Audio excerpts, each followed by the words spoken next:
Aloha, ladies and gentlemen. It's me, John, founder of the Celsius Lightworker organization, also known as TCLO, TCLO, the Celsius Lightworker organization. And I'm here to present to you a little review on A, B, C, and D class Lightwork and its application, as well as a little snippet about the four dimensions that I believe I inhabit at any given one time.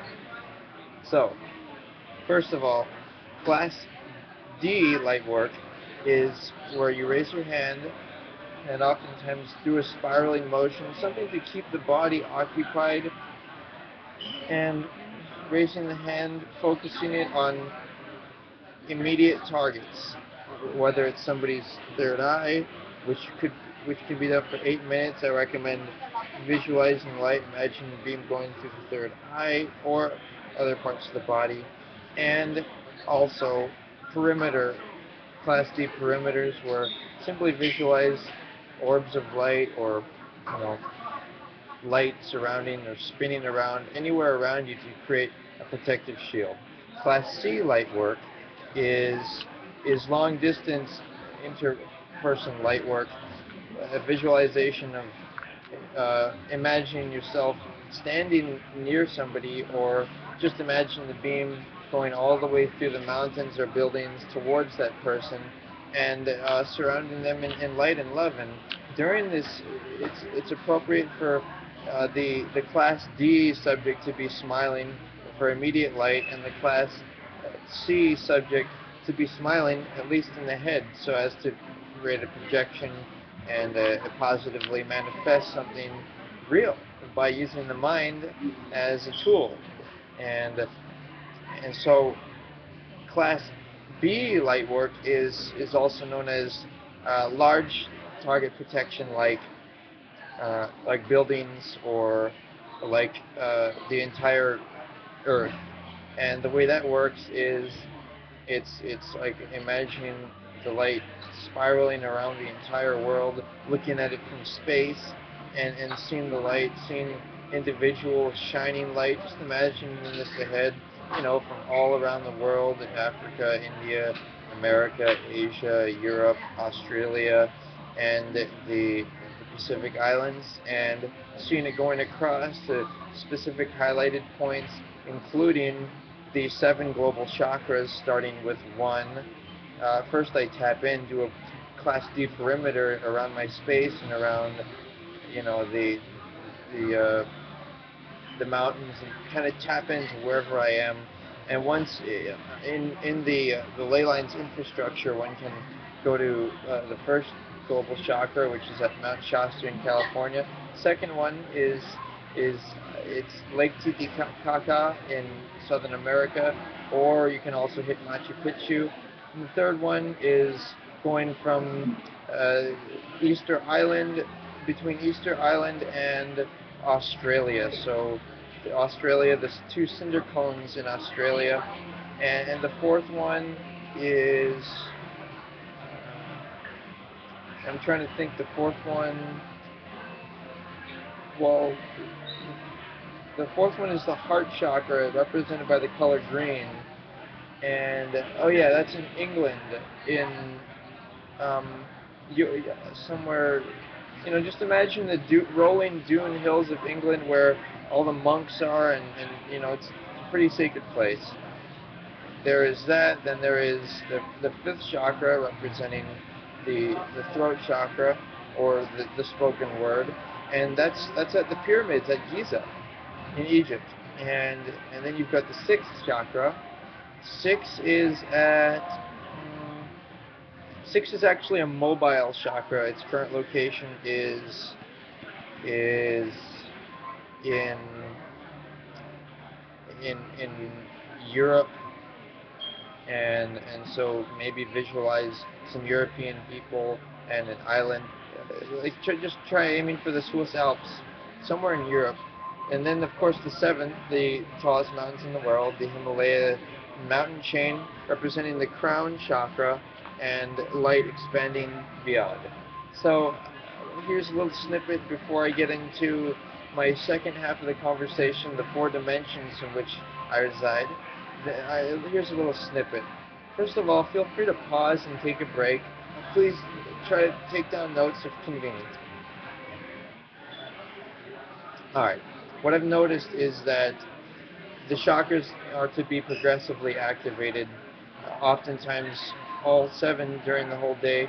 One can benefit from Monday through Sunday, Monday starting with the red root chakra grounded into the earth, and then every day of the week till the 7th Sunday, the crown, time of rest, and so on.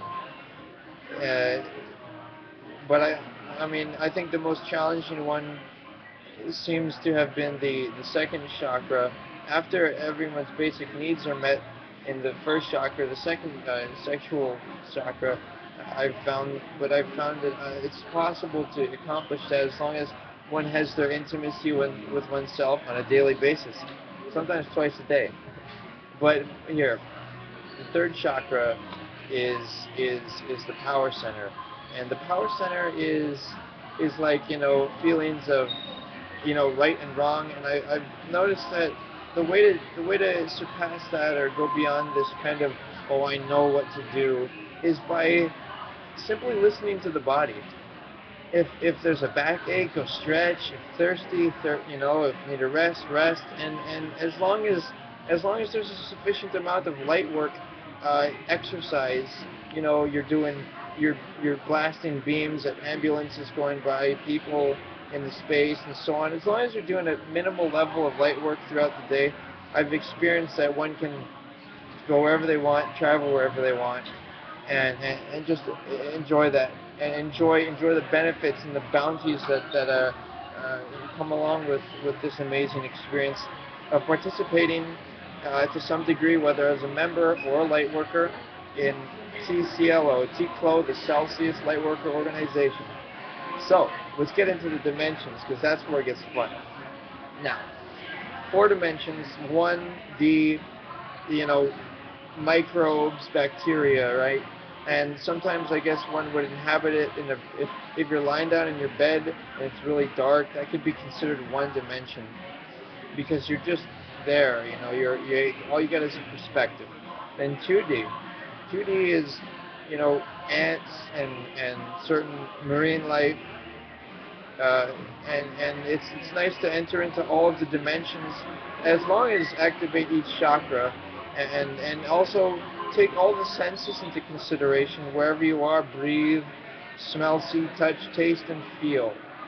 And so the 3rd dimension is the one that we're living in right now. It's a place where laws are defined by time and space, where relativity comes into play, and things like gravity and black holes and just everything that we see. The 4th dimension is a place where it's possible to access, usually only on an individual basis, such as this concept of having a relationship with God or a higher power. It's a place of hope, it's a place of faith, it's a place that provides access to infinity. And we're talking about overcoming time and space here. So to enter into the 4th dimension and have total listening to the body, totally blissful, totally, happy about now, happy about living your whole life right now. Well, that happens. That can happen even in this reincarnation right now. And hey, so get them beams up. And guess what I forgot to mention? Class A light work. A is shooting to the stars. A is visualizing spaceships or anything extraterrestrial, including the Pleiadians, who are human-like, and including planets, large-scale forces at work that provide opportunity for astrological and numerological and other large-scale forces that contribute to a perfect experience here on Earth as human beings. And so, Class A, visualize a beam going all the way to each stars, especially if you know the location of certain entities like the Andromedians, the Pleiadians, the Acturians and so on and so forth, real beings, and supposedly there might be life on Mars or even a bunch of gray aliens living here on Earth underground, but send them love, just blast them with light. Always, I usually respond with light. Sometimes I try to respond by thinking about something, and that can work out, but it's flawed. It's never 100% accurate, and I depend and expect on 100% accuracy. Therefore, creating this relationship with my divine power, what I've found to be working for me, at least for the moment, and that's why the Celsius Lightworker organization always has that adaptability potential to change, whatever is in the regulations and the code, the sort of Celsius. C stands for coordinated, E stands for Earth, L stands for Lightworker, and then the second S stands for Standard, and it's S, Celsius, I stands for I, U stands for you, and hey, S stands for Sun. The Sun is our star. The Sun is was not worshipped in ancient Egypt. In fact, what it was the light itself, the Ra. Okay, Hatsupitsu and everybody, they were all focusing on Ra, and so what that Ra is that Jah, and that Jah is God, and that's my interpretation. I understand that. That's why I forgot to include this disclosure in the video, suggesting that hey, this should be viewed on Sunday, because Sunday is the day I appropriate for religious discussion and philosophical exchange, and also instead of doing this, viewing of 10 minutes audience, 11 minutes, 12 minutes, alternative could be light work. Simply visualize light into the space, because God works like that, And remember, it's not going to be what's expected. It's going to be the unknown, so it's called. But the unknown is heaven. It's eternal bliss. It's surprises, and it is reuniting with one's soulmate. What I call it is the ultimate.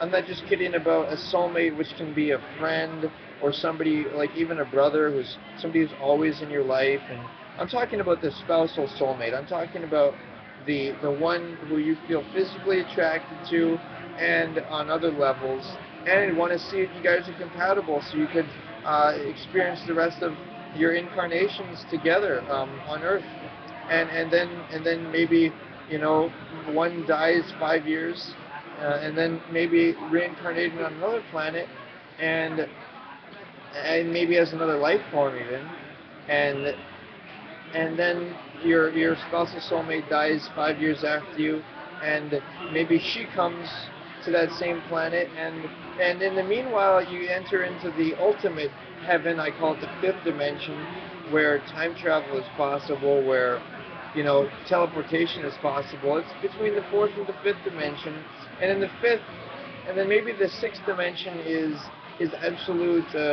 absolute light. We're talking, people running around with balls of light. I'll include in the information where you can find out more about the sixth dimension, and it's been revealed through past life regression therapy what actually happens.